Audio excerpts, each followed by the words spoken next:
اگر ہم اس طرح بات کریں کہ مسلمان جو ہم سب ہیں الحمدللہ،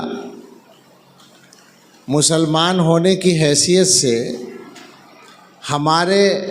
سامنے بنیادی مسئلے دو ہو سکتے ہیں۔ اصل مسئلہ آخرت کا یا آخرت میں جنت میں جانے کا، اور دوسرا مسئلہ دنیا میں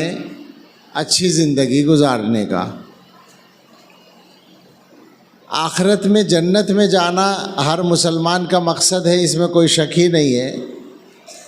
ہم سب دعا بھی کرتے ہیں اور دعا کرنی بھی چاہیے، اللہ سے مانگنا چاہیے،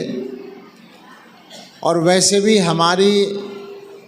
طبیعت یا فطرت میں یہ طلب رکھ دی گئی ہے کہ ہم جنت میں جائیں،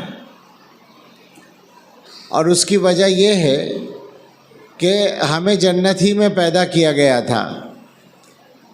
وہ اصلی وطن ہے۔ حکیم الامت حضرت اقدس تھانوی رحمۃ اللہ علیہ کا